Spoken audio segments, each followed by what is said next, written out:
Following the problems in the subprime lending market in America and the run on Northern Rock in the UK, uncertainty has now hit Japan. In the last 7 days, Origami Bank has folded, Sumo Bank has gone belly up, and Bonsai Bank announced plans to cut some of its branches. Yesterday, it was announced that the Karaoke Bank is up for sale and will likely go for a song, while today's shares in the Kamikaze Bank were suspended after they nosedived. While Samurai Bank are soldiering on following sharp cutbacks, Ninja Bank are reported to have taken a hit, but they remain in the black. Furthermore, 500 staff at Karate Bank got the chop, and analysts report there's something fishy going on at the Sushi Bank, where it's feared that staff may get a raw deal. What's the matter, Mick? Egg and onion sandwiches. Again, every time I open this lunchbox. Egg and onion sandwiches. Every day for the past 2 months. I'm fed up. Well, why don't you ask your wife to make you something else? Well, I can't do that. Why not? I make my own lunch. Now it's time to play Star Quiz, television's newest game featuring the country's top stars the way you want to see them. And here's Kate.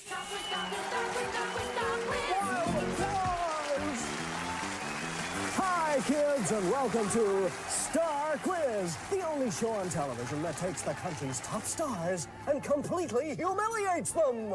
And tonight's guest is a man known to millions and loved by millions. A warm, humble, and extremely talented person who tonight is going to get his on Star Quiz. And here he is, the one and only Terry Wogan!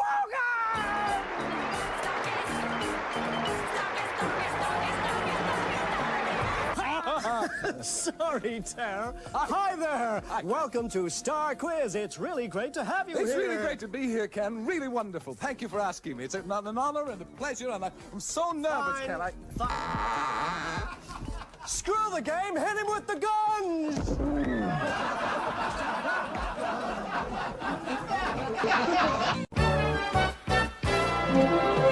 BBC Radio 2, Terry Wogan. And for the final time, good morning. Dashed glad of your company. If you can spare any of it between now and 10, I go on. It's me final chance. A final Friday fling. A final Friday fandango. Hanging on grimly as ever here until 10 o'clock.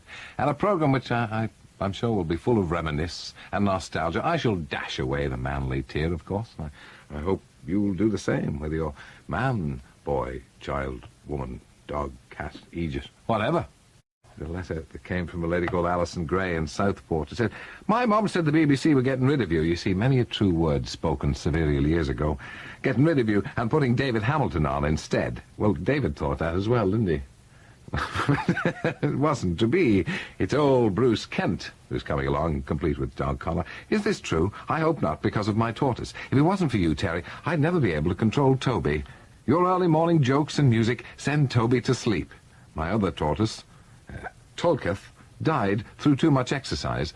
When we didn't turn you on. You'll have to forgive me this morning. I'm terribly emotional, and I may well lose the power of speech before I finish. Or certainly be the worse for drink. It's just after 16 minutes to 8.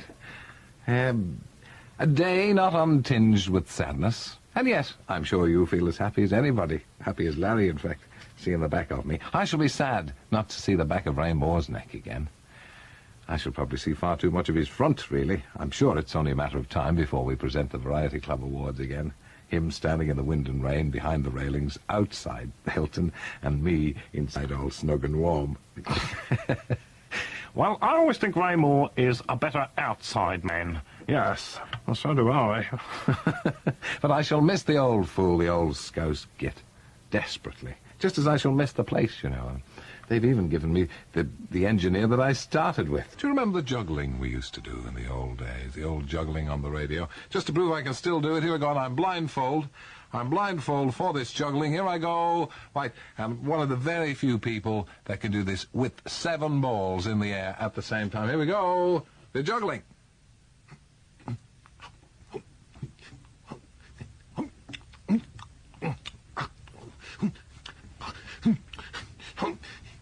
Take the blindfold off. Hup. By cracky. Doesn't have to take it out of you. I wonder if Ken Bruce will be able to do that, eh? Probably not immediately with 7 balls. I was just thinking, when I came in this morning, there was a group of people waiting outside in the wind and rain and the dark, and some had come up from Plymouth to greet me, and there was old Batty Brenda and lots of friends of mine, and it was so nice of them to turn up to greet me as I came in for my final day. Members of the Twits, of course, the Terry Wogan is top society. We've had many societies in this. There's been ARMPITS, armpits, the Association of Rotund Males Who Pull in Their Stomachs. Then there was Twinkle Toes, TWINKLETOES. Terry Wogan is not kinky like everyone thinks or everyone says.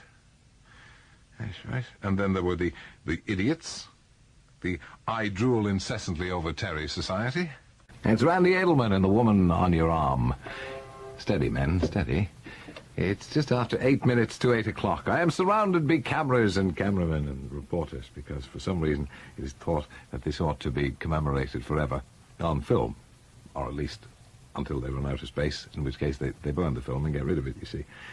I was just looking through this old book and remembering songs for swinging varicose things that we had. Do you remember that years ago? I mean, I got the idea from Acker Bilk. We flew to Castlebar in the west of Ireland one time to do the international song contest there in the corrugated earthen shed. And we had a wonderful time, but he gave me this idea for songs for swinging things. And you, of course, the listener, came rushing in with all sorts of ideas like songs for swinging drunks, the soaks who live on the hill, songs for swinging sewer men, you stepped out of a drain.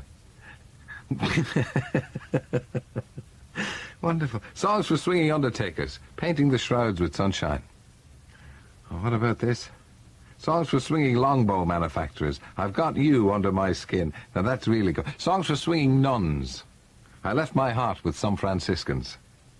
Or I think the very best one ever was songs for swinging German asylum doctors. God rest ye, Jerry Mentalmen. And this next piece of music I'd have to play in any program of mine, in any sort of compendium or omnibus edition of any program, because it's the theme from Dallas. And really, I've had hours, years of endless pleasure with Dallas, and I'm sure you have too. I mean, remember the early days when old J.R. showed himself in his true colours very early on. I mean, he got shot long before Bobby got shot. And they used to congregate around the swimming pool in a force 10 gale. Remember that? And do you remember the wire coat hangers that Miss Ellie used to use with all her money? She'd walk into this wardrobe and come out with a wire coat hanger. And they only had one phone. With all their wealth, one phone. They had to come all the way downstairs into the hall to answer the phone.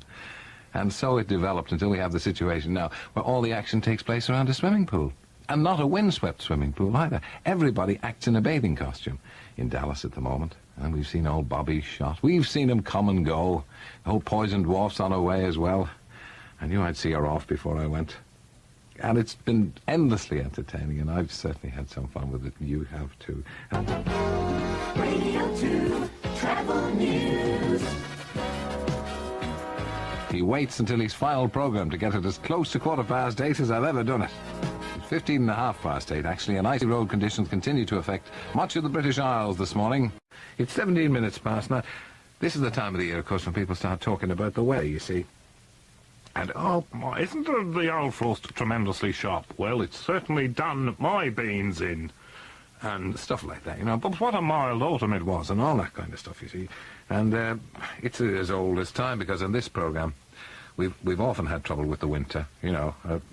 Just when it was at its dankest and darkest a couple of years ago, somebody put forward the idea that you want to keep your eye on the ducks. That it was the ducks that knew what was going on.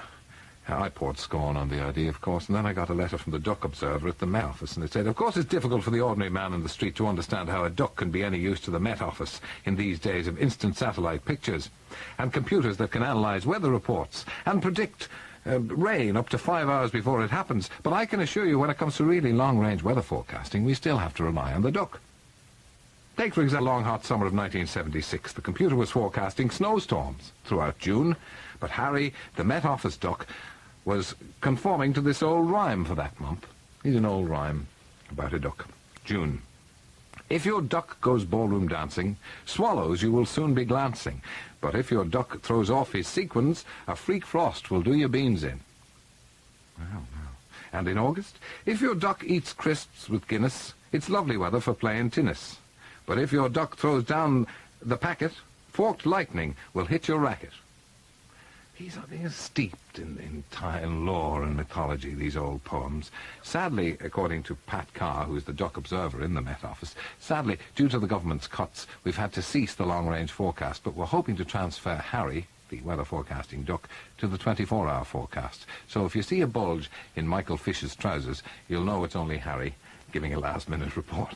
Now, in the course of the programme, again, since we are playing the records, or some of the records, can't play all of them, that have been most successful, and certainly have tickled your fancy and mine most. There's another one here that became one of the best-selling records of all time. And it got mistranslated by a lot of people. For instance, it was called Mulligan's Tire. It was called Muck in the Byre. There's a lot of jobs on the farm I've to do. Some make you happy and some make you blue. Of all these jobs, the one I least desire is to clean out the pigs and the muck on the byre. Muck in the byre, steam rising off the heaps. I desire to smell something else than the muck in the byre. And then there's Muck and Kintyre. And then there was Molly Kintyre, the miss everyone wants to see. My desire is not only to see her, oh Molly Kintyre. And the punctured back tire. And it was all inspired by this huge hit for Wings and Paul McCartney, the Mull of Kintyre. Thank you for... How long has it been? 12 years. Eh? Yeah, but you and me together, how long? Yeah, well, I don't know. About it seems a long time. 8? It seems like 12 years. It does. And Probably about 28 of the Cheers, listener. anyway. Cheers. Listen, all the best. I was going to say best of luck. You don't need luck. But anyway, big success. Who doesn't need luck, Of Jim? course you do. Thank you. Will you be lonely? Oh, yeah. I shall. Oh, stop crying. I shall. God, I hate to see another Oh, I man shall. cry. So Bruce came to be all right. Jim, if you start to cry, I'll cry. No, I don't. Look, he is. The tears are welling. Even as I speak. Listen, I've got to go because you've only got 7 minutes to go and I can't interfere with your prog. Listen, before you do. Yes. I know. They think we really do that for real. Well, what you actually do is, don't we, Daddy? Yes, but don't you... How dare you leave your lipstick all over my Well, I'll forehead? see you when you come back then, when you come limping and, crawling back. With my ego between my legs. I shall look forward to that. All right, Jimbo. See you. Have a smashing time, Cheers. and I shall miss And you. We'll miss you a great deal. See you. Take care. All the same in that quaint old Cornish town. A very underrated record, I always think. I don't know who he is, but he's a pleasing baritone. Or is it a contralto? Oh, my thanks to you, the listener, for all your letters, for all your support, for all your abuse, for all your kind words. These last 12 years have been marvellous. My thanks to all the producers who worked with me here on the BBC, the executives. I can't name all the people who've helped me, who've made it such fun. And I hope it won't be too long until I'm back with you again. Jimmy Young awaits your pleasure. I shall miss the old fool particularly. Have a very good day, have a nice weekend, and I'm afraid I won't be seeing you on Monday, but have a very, very happy and a prosperous new year. Radio 2.